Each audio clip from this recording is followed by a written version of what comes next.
ब्रह्मवादियों ने 15 निमेषों यानी कि वह समय जितना एक बार में आंखों की पलक झपकती है या झपकने लगे, उसे पराकाष्ठा नाम दिया गया है। 3 पराकाष्ठाओं की एक कला होती है और 30 कलाओं का एक मुहूर्त होता है। 30 मुहूर्त के मान से एक अहोरात्र यानी कि दिन और रात, और 30 अहोरात्रों का 2 पक्ष, एक शुक्ल पक्ष, एक कृष्ण पक्ष, इसी को मास या महीना कहा गया। 2 माह की एक ऋतु, 3 ऋतुओं का एक अयन और 2 अयनों का इस मानव लोक में एक मानव वर्ष कहा जाता रहा है। सृजन का एक साक्षी रहा है, वह है दिया। दिए का अस्तित्व माटी से है, जो पृथ्वी लोक का मूल तत्व माना जाता रहा है। माटी की देह माटी में समाई और माटी को ही सबसे शुद्ध और पवित्रतम माना गया है। इसीलिए तो आज तक कुंभ कलश, दीपक का स्थान सोने चांदी के बर्तन नहीं ले सके। मिट्टी का पिंड अर्थात शव से दिया या कुंभ यानी कि शिव बनने की प्रक्रिया सृजन के शाश्वत नियम को परिभाषित करते हैं। कुम्हार द्वारा चाक से कुछ भी गढ़े जाने पर सबसे पहले दिया, मिट्टी का दिया तैयार होकर निकलता है। दिया इसे एक गृहस्थी के समान उदाहरण से समझा जा सकता है कि उस पर डाला गया तेल नर है और उसमें लगाई गई बाती नारी समान है। तेल रूपी पति और बाती रूपी पत्नी प्रेम रूपी ज्योति को प्रकाशित कर सफलतम गृहस्थ धर्म पालन का आदर्श बनते हैं।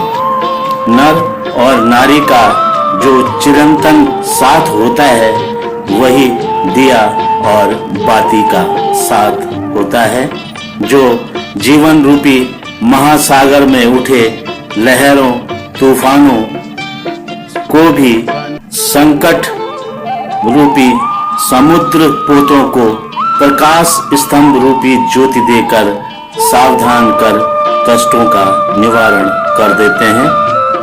आज के काल में जन्म और मरण के बीच साल में एक दिन हर वर्ष जन्म दिवस, सालगिरह और नव वर्ष की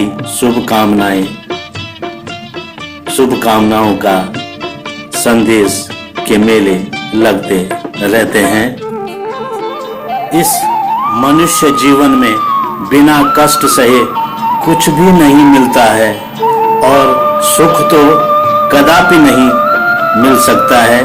विद्यार्थियों को विद्या दिन और रात्रि जागकर अपनी पढ़ाई में ध्यान के साथ साथ कष्ट सहना ही पड़ता है।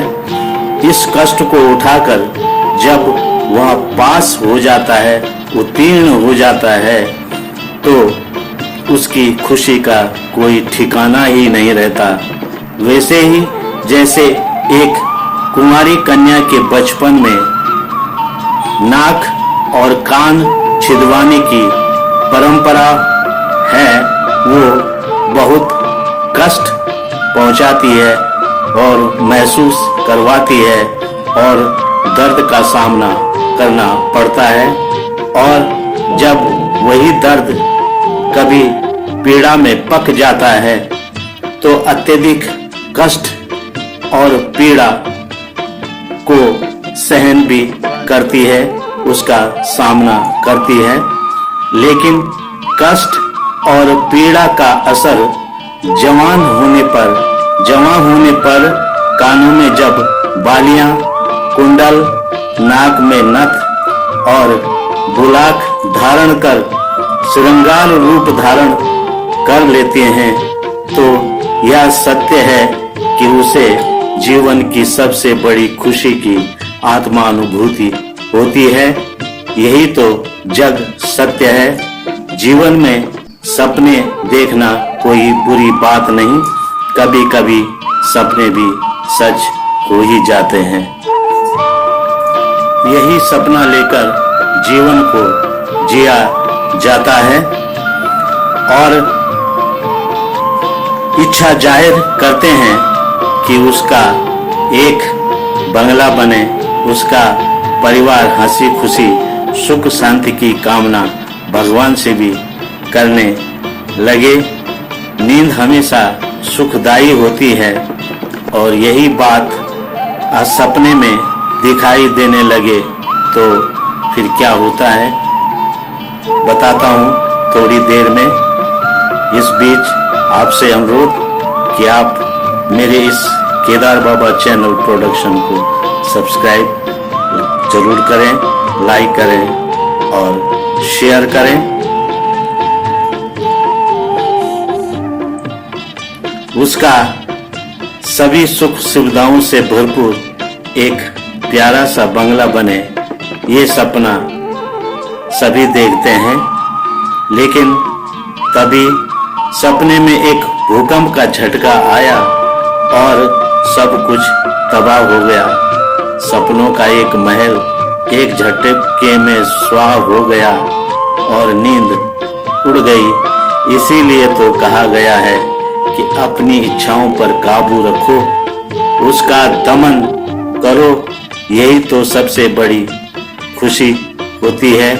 नहीं तो जीवन का यही तो सबसे बड़ा कष्ट और सबसे बड़ा दुख है।